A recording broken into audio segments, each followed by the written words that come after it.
देखो तो चार टाइप का स्टोरेज क्लास के बारे में हम लोग पढ़े थे। एक है तुम्हारा ऑटोमेटिक, एक है रजिस्टर, एक है स्टैटिक, एक है एक्सटर्नल। तो पहले हम लोग पढ़ेंगे ऑटोमेटिक स्टोरेज क्लास, ठीक है। Automatic storage class, automatic storage class के अंदर क्या होता है, जो स्टोरेज होता है, जो होता है तुम्हारा मेमोरी, मेमोरी में स्टोर होता है। डिफॉल्ट वैल्यू होता है, जो डिफॉल्ट वैल्यू होता है वो है तुम्हारा इन एन अनप्रेडिक्टेबल वैल्यू, ठीक है। अनप्रेडिक्टेबल वैल्यू, और कभी इसको गार्बेज वैल्यू भी बोला जाता है, गार्बेज, अनप्रेडिक्टेबल वैल्यू या गार्बेज वैल्यू, ठीक है। स्कोप क्या है, स्कोप है, ठीक है।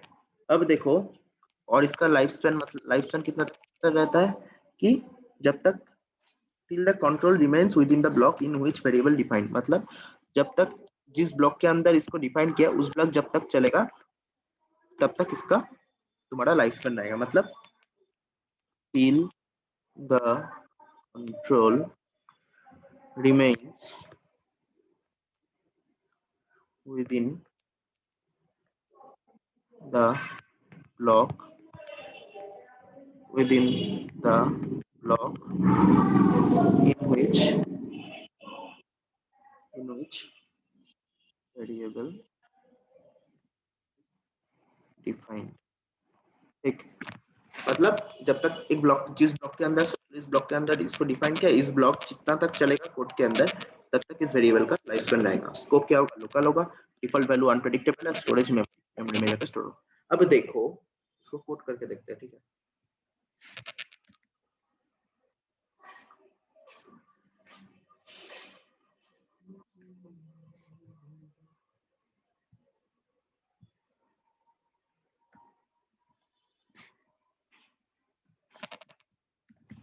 st.c, अब देखो कि include header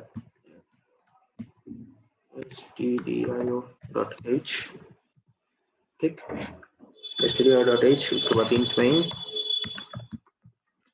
उसके बाद तुम्हारा int main हो गया। अब ऑटोमेटिक तो कैसे डिफाइन करते हैं, ऑटो लगा देते हैं, ठीक है। पहले ऑटो इन आई जे, अब देखो परसेंटेज डी, उसके बाद तुम्हारा और एक परसेंटेज डी, और उसके बाद आई जे, लगा देते हैं आई जे, ठीक, रिटर्न रिटर्न 0, ठीक। इसको रन करते हैं, ठीक है। तो देखो क्या मिलेगा,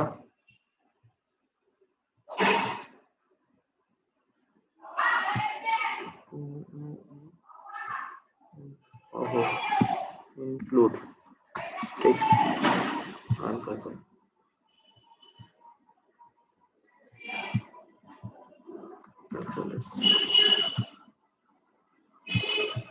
देखो दो वैल्यू मिल रहा है, देखो कितना बार रन किया हम लोगों ने, देखो 4 बार रन किया। पहले एक बार रन किया कि 419 पहले आई और जे का वैल्यू कुछ अलग था, दूसरा बार रन किया आई जे का वैल्यू कुछ अलग दिया, तीसरा बार रन किया आई जे का वैल्यू कुछ अलग दिया, चौथा बार रन किया आई जे का वैल्यू कुछ अलग दिया। क्यों दे रहा है, क्योंकि हम लोग बोले थे ये अनप्रेडिक्टेबल वैल्यू है, मतलब गार्बेज वाले जितना बार रन करेंगे उतना बार कुछ अलग अलग वैल्यू देगा। अगर हम लोगों ने इसके अंदर कुछ डिफाइन नहीं किया तब, अगर कुछ डिफाइन कर दिया तो वही वैल्यू देगा, ठीक है। मतलब जितने बार, और एक बार सोच लो हम लोगों ने रन किया तो देखो और एक वैल्यू दे रहा है, ठीक है।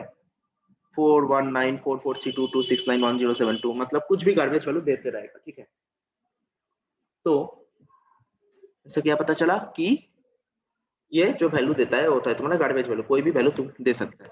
अब देखो कि auto int i is equal to तुम्हारा 1, ठीक।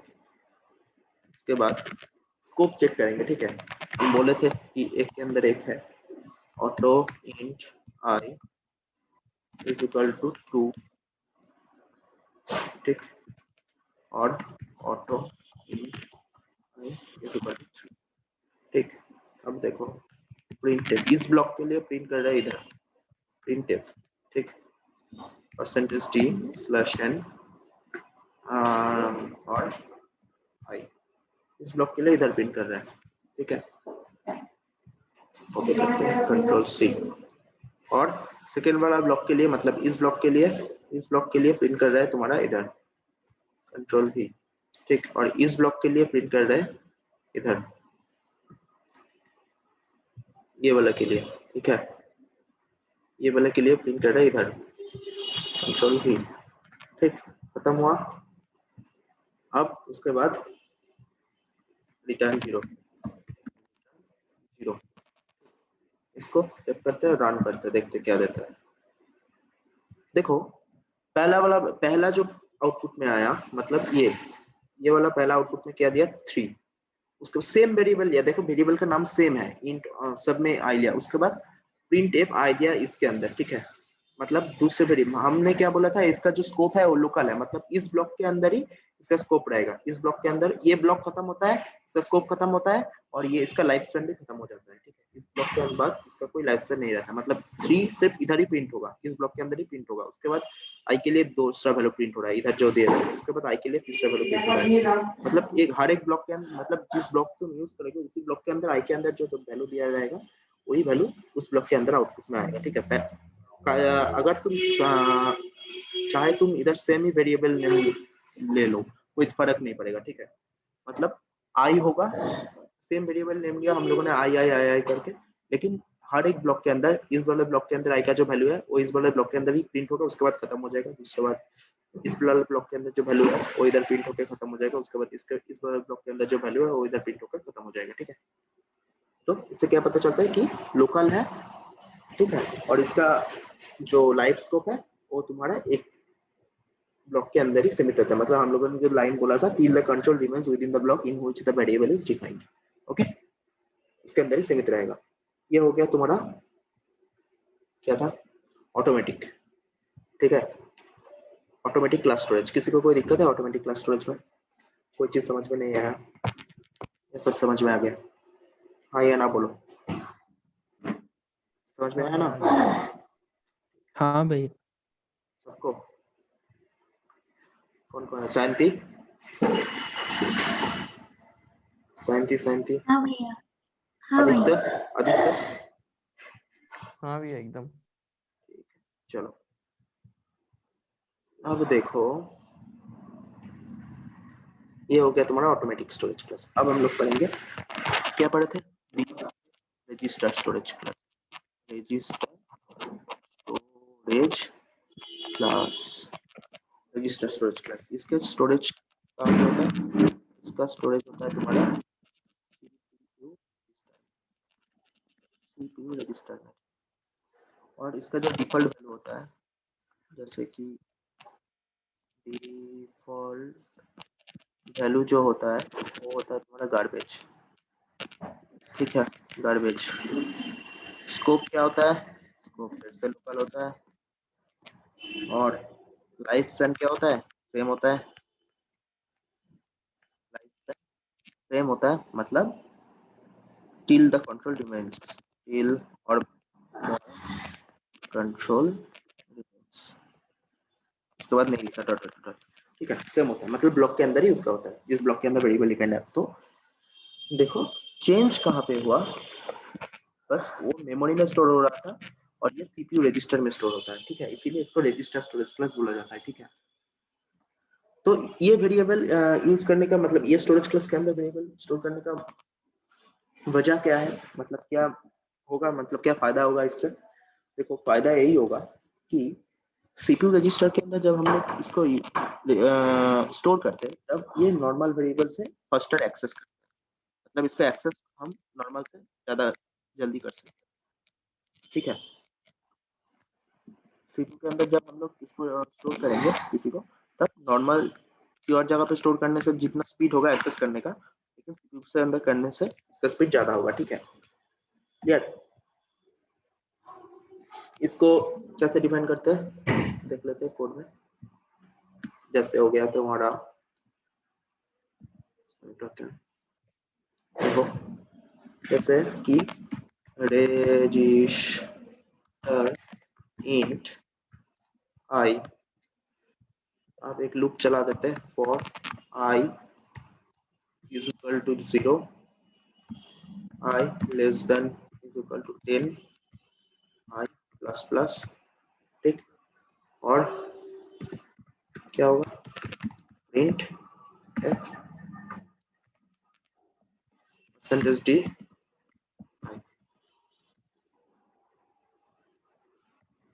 इसको रन करके देखते हैं छोटा क्या।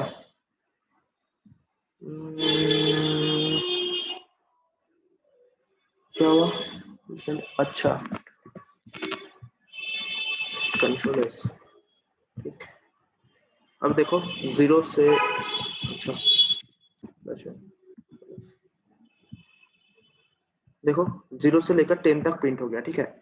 ये नॉर्मल वेरिएबल से एक्सेस मतलब ज्यादा स्पीड में इसको एक्सेस कर पाता है, ठीक है। ये ऐसे देख के पता नहीं चलेगा, लेकिन तुम जब बड़ा बड़ा प्रोग्राम करोगे या जब प्रोग्राम का स्पीड तुम्हें स्पीड जब निकालोगे कोई भी सॉफ्टवेयर की हेल्प से कितना स्पीड में ये हम लोग आउटपुट दे रहा है, तब ये काम पे आता है, ठीक है। रजिस्टर के अंदर हम लोग करेंगे तो हम लोग को स्पीड ज्यादा देता है, ठीक है। तो अब देखो कि इसके अंदर कुछ लिमिटेशन है, ठीक। क्या लिमिटेशन है कि फ्लोट कितना वैल्यू लेता है, बताओ मेरे को। फ्लोट फ्लोट कितना लेता है, फ्लोट कितना स्पेस लेता है बताओ। 2 बाइट, 4 बाइट, 8 बाइट, कितना स्पेस लेता है? 2 बाइट, 2 बाइट भैया। 2 बाइट लेता है, 4 लेता है या 8 बाइट लेता है? 16 बाइट 2 बाइट। फ्लोट 2 4 बाइट लेता है भैया, 4 लेता है, 4 लेता है। फ्लोट 4 बाइट लेता है। अच्छा, तुम नोट नहीं, अब यार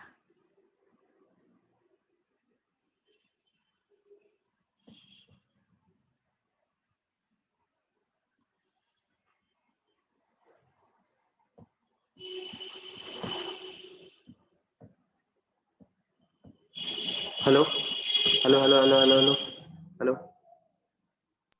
सुनाई दे हाँ रहा है ना? भैया। हाँ भैया। सुनाई दे रहा था ना? दे रहा है अभी? मैं हाँ डिस्कनेक्ट हो हाँ गया था, भैया। हाँ भैया, मेरा अभी दे रहा है। अचानक से करंट चला गया था, ठीक है। स्क्रीन दिख रहा है, स्क्रीन स्क्रीन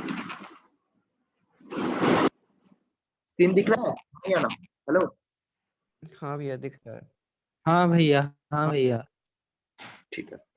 चलो, क्या बोल रहे थे? फ्लोट कितना बाइट होता है? 4 बाइट, ठीक है। होता है ना 4 बाइट, फ्लोट 4 बाइट होता है, ठीक है। अब देखो हाँ कि भैया। हाँ, मैं सुनने में कोई दिक्कत हो रहा है क्या? मेरा वॉइस क्या क्रैक हो रहा है? नहीं भैया, नहीं भैया। नहीं नहीं।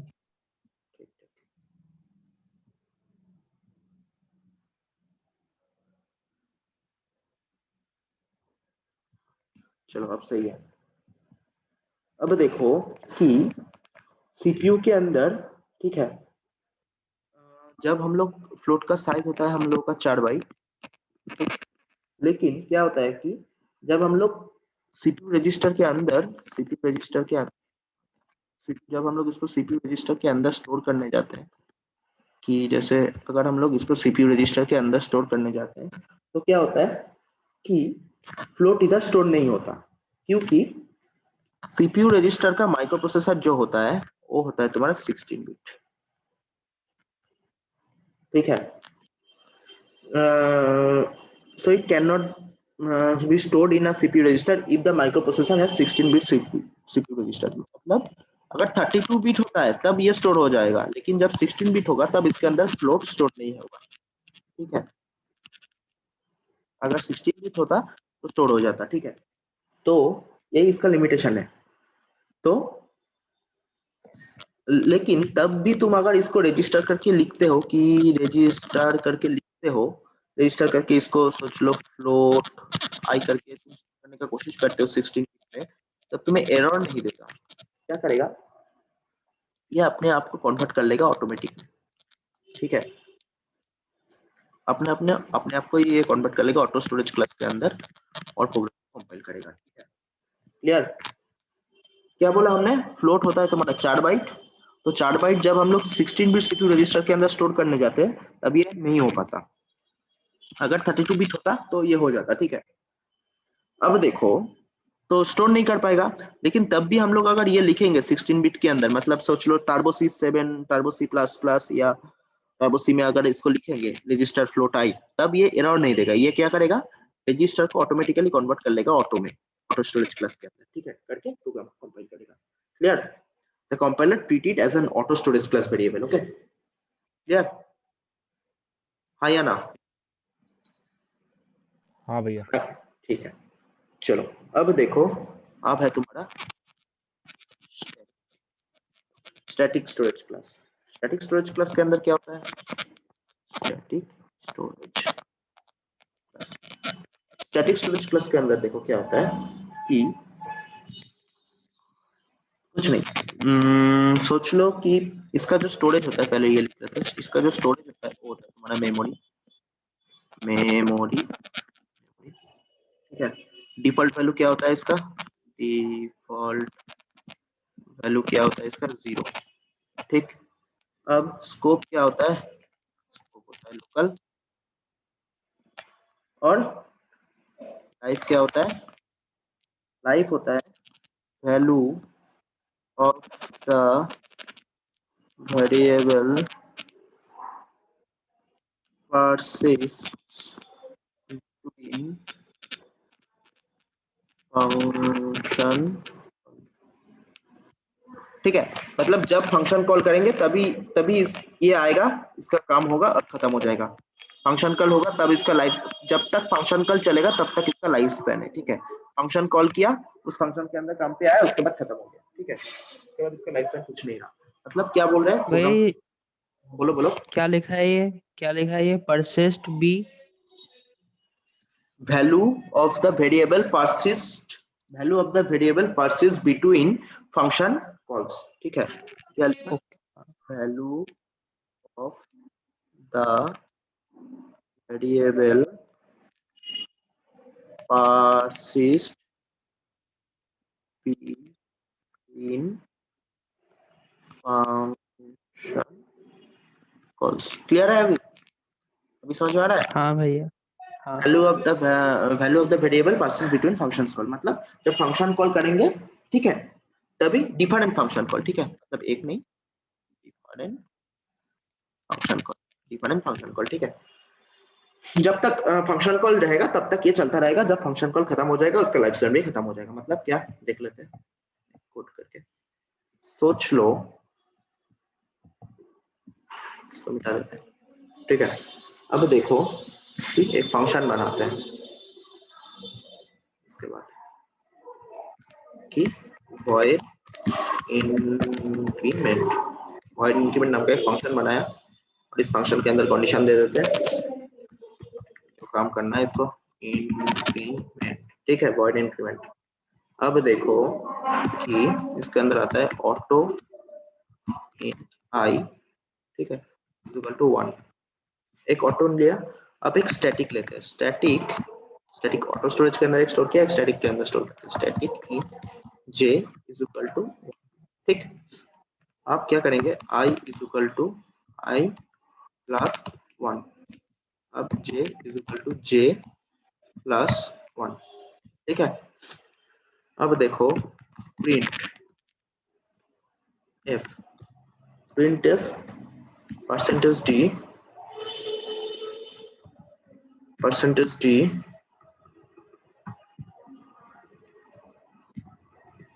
Slash n, printf percentage d slash n i j, ठीक। अब इधर क्या करेंगे, फंक्शन को कॉल करेंगे, इंक्रीमेंट एक बार कॉल किया, इंक्रीमेंट दूसरा बार कॉल किया, इंक्रीमेंट तीसरा बार कॉल किया, चौथा बार कॉल किया, ठीक है। अब रन करते हैं कोड को, तो क्या होता है कि देखो, जो हम लोगों का आई का वैल्यू है ना, वो देखो हमेशा एक ही रहा, क्योंकि हम लोगों ने क्या बोला था कि आई का स्कोप क्या था? आई का स्कोप था जब हम लोग आई का वैल्यू आई करेंगे, इसी ब्लॉक के अंदर आई है ना, इसी ब्लॉक के अंदर आई है, इस ब्लॉक के जब जब निकल जाएगा तब ये इसका आई का वैल्यू कुछ नहीं रहेगा, मतलब लोकल स्कोप है। तो देखो क्या हो रहा है, नो मैटर कि हम लोग कितना बार इंक्रीमेंट कॉल कर रहे हैं, लेकिन आई का वैल्यू हमेशा मतलब कांस्टेंट रहेगा। क्यों रहेगा? क्योंकि आई के अंदर हम लोग ऑटो यूज किया, तो आई जब इससे बाहर जाके यूज हो रहा है, ठीक है, आई जब इससे बाहर जाके यूज हो रहा है, तब देखो क्या होता है कि आई का वैल्यू 1 है, जब इससे बाहर जाएगा, अगर हम लोगों ने ऑटो स्टोरेज यूज किया, ऑटो स्टोरेज मतलब एक ब्लॉक के अंदर ही उसका लाइफ स्पैन है, उसके बाहर जाएगा तो उसके अंदर कुछ इंक्रीमेंट नहीं होगा। तो देखो पहले क्या हो रहा है कि auto I is equal to I का वैल्यू 1 है, पहले 1 प्रिंट हुआ, उसके बाद आई प्लस 1 होना चाहिए, लेकिन नहीं होगा क्योंकि ये फंक्शन तो हम लोग इधर कॉल कर रहे हैं, ठीक है। पहले इंक्रीमेंट कॉल किया, आई इधर आया, आई इधर आया, ठीक है, पहले आई प्रिंट हुआ और हम लोग ऑटो यूज किया, इसीलिए इंक्रीमेंट फंक्शन हम लोगों ने जब कॉल किया तब क्या हुआ कि इस ब्लॉक से बाहर गया, बाहर जाके इंक्रीमेंट फंक्शन कॉल हुआ ना, कॉल होने पहले बार कॉल हुआ, 2 प्रिंट हुआ, उसके बाद फिर से इस ब्लॉक में आएगा, मतलब फिर से 1 से ही स्टार्ट होगा, 1 + 1 फिर से 2 प्रिंट होगा, उसके बाद मतलब ये जितने बार ऑटो जब हम लोग यूज करेंगे, जितने बार उस ब्लॉक के अंदर आएगा उतने बार 1 ही इसका इनिशियल वैल्यू रहेगा आई का। उसके बाद I is equal to I plus 1 है तो 2 प्रिंट हो जाएगा, उसके बाद सेकंड में भी 2 प्रिंट हुआ, थर्ड में भी 2 प्रिंट हुआ, फोर्थ में भी 2 प्रिंट हुआ। लेकिन जब हम लोग स्टैटिक यूज करेंगे, हम लोग क्या बोले थे कि स्टैटिक का जो लाइफ स्पैन होता है, ठीक है, वो क्या होता है डिफरेंट फंक्शंस कॉल के अंदर, मतलब पहले एक बार फंक्शन कॉल हुआ, उसका वैल्यू रहा, पहले 2 हुआ, 1 था, 1 + 1 2 हुआ, उसके बाद उसका वैल्यू रहेगा, उसके बाद क्या हुआ इस वेरिएबल, अब फिर से फंक्शन कॉल हो रहा है, तो 2 + 1 हुआ तुम्हारा 3, उसके बाद फिर से फंक्शन कॉल हो रहा है, 3 + 1 हो गया तुम्हारा 4, उसके बाद फिर से फंक्शन कॉल हो रहा है, 4 + 1 हुआ 5, ठीक है। यही होता है तुम्हारा स्टैटिक और ऑटो के अंदर डिफरेंस, ठीक है। क्लियर? हाँ या ना? हाँ या ना? अरे हाँ या ना? हाँ भैया। ठीक है, हाँ भैया। 1 मिनट होल्ड करो। হ্যালো, হ্যাঁ কি হয়েছে বল, পড়াচ্ছি। হ্যাঁ हाँ, तो ये हो गया तुम्हारा स्टैटिक, स्टैटिक खत्म हो गया। अब हम लोगों के पास बचा क्या, और अब हम लोगों के पास बचा एक, क्या बचा हम लोगों के पास, हम लोगों के पास बचा अभी तुम्हारा एक्सटर्नल स्टोरेज क्लास, एक्स जो 3 नंबर का था, external storage class. Clear? External storage class के अंदर क्या होता है, स्टोरेज, जो स्टोरेज होता है वो होता है तुम्हारा मेमोरी, मेमोरी, ठीक। डिफॉल्ट वैल्यू क्या होता है, डिफॉल्ट वैल्यू होता है तुम्हारा 0, ठीक। स्कोप होता है तुम्हारा ग्लोबल, ग्लोबल लाइफ क्या होता है, इसका लाइफ सबसे ज्यादा है, as long as the program execution does not come to an end, ठीक है, कि as long as the program's execution does not come to an end। तो स्कोप क्या है, ग्लोबल, मतलब किसी भी जगह पे हम लोग यूज कर सकते हैं, और कब तक यूज कर सकते हैं, जब तक पूरा प्रोग्राम खत्म ना हो जाए। डिफॉल्ट वैल्यू क्या होता है, 0, और मेमोरी क्या होता है, स्टोरेज का कहां पे स्टोर होता है, मेमोरी पे, ठीक है। ठीक है, हाँ या ना? हाँ अब भैया। देखो, अब देखो इसका प्रोग्राम कर लेते हैं, ठीक है। सोच लो इधर हम लोगों ने इंक्रीमेंट डाला था, i इज इक्वल टू, मिटा देते नहीं, एक इंक्रीमेंट बना लेते हैं, एक बना लेते हैं तुम्हारा डिक्रीमेंट, ठीक, और इधर डालते हैं तुम्हारा void increment, ठीक, सही है। अब देखो क्या है, इसके अंदर कुछ डालते हैं, i is equal to i plus 1, ठीक,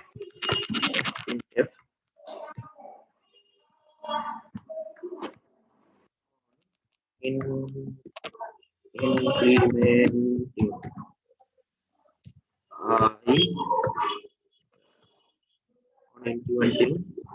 I is equal to percentage t, I is equal to percentage t, ठीक है। और उसके बाद स्लैश अब आई, ठीक, कॉपी करते हैं, इधर लिखते हैं तुम्हारा I is equal to I minus 1, ठीक। अब भी on decrementing I is equal to ये, ठीक है, ये लिख दिया। अब देखो, अब हम लोगों ने तो आई को डिक्लेयर नहीं किया, आई को तो डिक्लेयर करना पड़ेगा। आई और आई को हम लोग क्या करेंगे, ग्लोबल तरीके से डिक्लेयर करेंगे। कैसे, इंट आई, सब कोई भी चीज के बाद, फंक्शन के बाद हम लोगों ने आई को डिक्लेयर किया, ठीक है। अब हम लोग इंट मेन के अंदर कुछ प्रोग्राम लिखेंगे कि सोच लो प्रिंट एफ, ठीक है, slash n i is equal to percentage t i, ठीक है। अब देखो इंक्रीमेंट फंक्शन को कॉल किया एक बार, उसके बाद फिर से और एक बार इंक्रीमेंट फंक्शन को कॉल करते हैं, उसके बाद डिक्रीमेंट को कॉल करते हैं, उसके बाद डिक्रीमेंट को कॉल करते हैं। अब देखो, जब इंक्रीमेंट फंक्शन कॉल होगा तब क्या होगा, आई प्लस 1 होगा, और जब डिक्रीमेंट फंक्शन कॉल होगा आई माइनस 1 होगा। तो क्या हमने क्या बोला था, जब कोई वैल्यू नहीं देंगे, मतलब डिफॉल्ट वैल्यू क्या होता है, 0 होता है। तो रन करते हैं इसको, देखो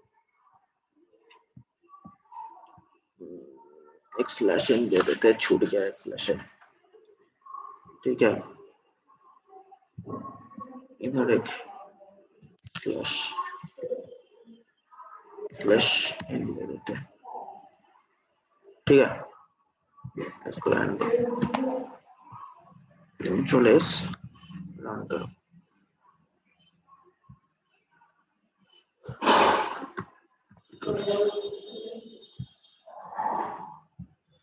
हाँ ये देखो क्या हुआ, i इज इक्वल टू तुम्हारा पहला जो वैल्यू आ रहा है i इज इक्वल टू 0, क्योंकि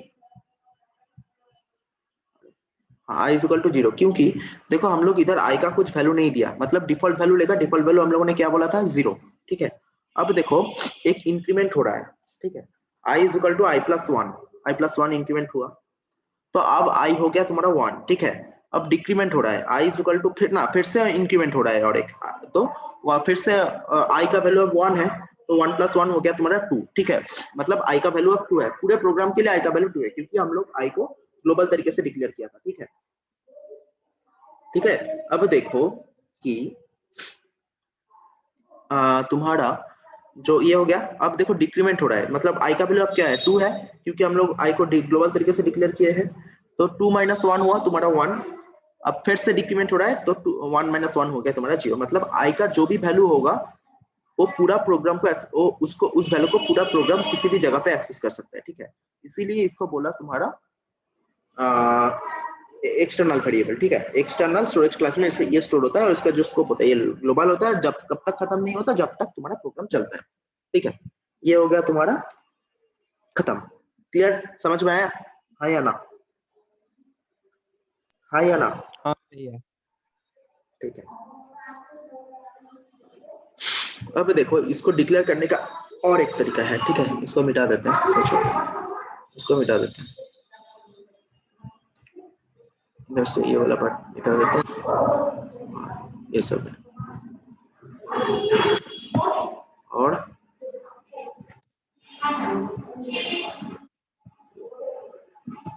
ठीक, सोचो x इज इक्वल टू हम लोगों ने लिया 20, ठीक है, x इज इक्वल टू हम लोगों ने लिया 20। अब देखो फंक्शन का इन मेन फंक्शन के अंदर हम लोगों ने एक वेरिएबल डिक्लेयर किया, वो है तुम्हारा y, ठीक है। अब लेकिन वेरिएबल का कुछ वैल्यू नहीं दिया, ठीक है। मतलब इन डिफॉल्ट क्या वैल्यू होगा, ये है तुम्हारा एक्सटर्नल फंक्शन, ठीक है, एक्सटर्नल स्टोरेज में जाके स्टोर होता है, एक्सटर्नल स्टोरेज में जाके हम लोग ये भी है एक्सटर्नल में जाके स्टोर होता है, ये भी एक्सटर्नल, मतलब एक वर्ड हम लोगों ने एक्सटर्नल लगा दिया, कोई भी लोकल स्कोप वाले फंक्शन को ग्लोबल स्कोप में चेंज करने का ये एक तरीका होता है, मतलब एक्सटर्नल वर्ड कीवर्ड सामने लगा दो, ठीक है। अब देखो printf चीज %d /n तुम्हारा x और y, ठीक। अब देखो ये प्रोग्राम के बाहर हम लोग y को डिक्लेयर करते हैं, y इज इक्वल टू तुम्हारा 31, ठीक। अब देखो, ठीक, इसको रन करते हैं, देखो क्या देगा,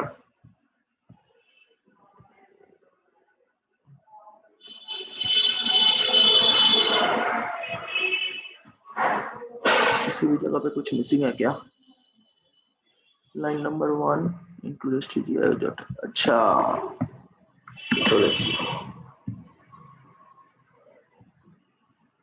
अब देखो ये आउटपुट में दिया तुम्हारा 20x और 31, इसको हम बाहर डिक्लेयर किए, लेकिन हम लोगों ने इधर int y के पहले एक्सटर्नल कीवर्ड लगा दिया, तो इसलिए ये y को एक्सेस करके इधर आउटपुट में दे रहा है, ठीक है। यही होता है एक्सटर्नल कीवर्ड का यूज करने का फायदा, ठीक है। क्लियर, हाँ या ना? हाँ भैया। अब देखो और एक दिक्कत आता है, क्या दिक्कत आता है कि अब हम लोग जब कोड करने बैठते हैं और एक दिक्कत आता है, एक है ये, इसको मिटा दो, इसको मिटा दो। सोच लो कि हम लोगों ने int x is equal to ले लिया तुम्हारा 10, ठीक है, और उसके बाद एक फंक्शन कॉल कर रहा है void display, ठीक, और डिस्प्ले फंक्शन को बना लेते हैं इधर void display clear, void display, और इधर हम लोग कोड कर लेते हैं, क्या करेगा ये printf %d /n x।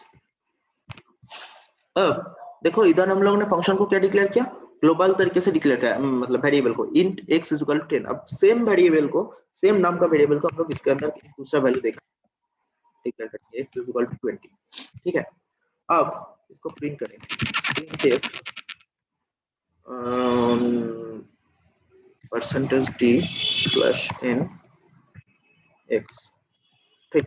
अब डिस्प्ले फंक्शन को कॉल करते हैं, डिस्प्ले, अब कर देते हैं तुम्हारा 0, ठीक है। अब मेरे को बताओ कि आउटपुट में क्या क्या क्या क्या, ये जब आउटपुट इसका, ये आउटपुट में क्या देगा, ये आउटपुट में क्या देगा, ये आउटपुट में क्या देगा, और ये आउटपुट में क्या देगा, ये आउटपुट में क्या देगा और ये आउटपुट में क्या देगा, बताओ बताओ, कोड करके नहीं बताना, सोच के बताओ क्या देगा। जो लोग पाइथन किए हो कल वो बता सकते हो, बताओ क्या देगा।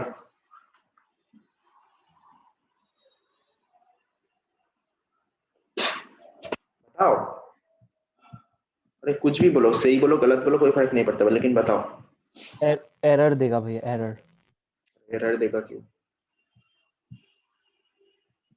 देखो पहले x का वैल्यू किया दिया, जब हम लोग फंक्शन नहीं कॉल कर रहे, जब लोग इन मेन के अंदर फंक्शन को बना रहे, तब देखो ये लोकल वेरिएबल इन मेन के अंदर जो x का वैल्यू हम लोगों ने डिक्लेयर किया वो दिया तुम्हारा printf में, मतलब ग्लोबल वेरिएबल को वो एक्सेस नहीं किया, लेकिन इधर क्योंकि ये फंक्शन के अंदर हम लोग इन मेन तक फंक्शन है, इस फंक्शन के अंदर हम लोगों ने x का वैल्यू 20 डाला, तो उसी इसीलिए जब हम लोग printf करेंगे बस, तब ये आउटपुट में तुम्हारा इसमें जो फंक्शन है 20 देगा, क्योंकि 20 हम लोग मेन फंक्शन के अंदर डिक्लेयर किए। जब हम लोग डिस्प्ले फंक्शन को कॉल करेंगे, डिस्प्ले फंक्शन क्या करेगा, ग्लोबल वेरिएबल को एक्सेस करेगा, ठीक है, इस ग्लोबल वेरिएबल को एक्सेस करेगा और डिस्प्ले फंक्शन कॉल करने के बाद जो आउटपुट में देगा, इधर आउटपुट में देगा 10 और इधर आउटपुट में देगा तुम्हारा 20, ठीक है। जब डिस्प्ले बाहर से फंक्शन को मेन फंक्शन के अंदर हम लोग जो वैल्यू दिया वही आउटपुट में देगा, और अगर हम बाहर फंक्शन से, तो जो ग्लोबल वेरिएबल जो यूज होता है उसका वैल्यू आउटपुट में दे देगा, ठीक है, जब हम लोग बाहर डिस्प्ले फंक्शन को कॉल करेंगे, ठीक है। ये चीज याद रखनी, ये क्वेश्चन में पूछता है कि एमसीक्यू में पूछता है कि कौन सा वेरिएबल देगा आउटपुट में क्या आएगा इसका, ये दो चीज का आउटपुट में क्या आएगा, ठीक है। तो 2010 आ गया, ठीक। ये हो गया तुम्हारा data types and storage class खत्म, ठीक है। किसी को कोई दिक्कत है? हाँ या ना? किसी को कोई दिक्कत है तो बताओ, हाँ या ना? बताओ यार। नहीं है। नहीं है तो अब देखो,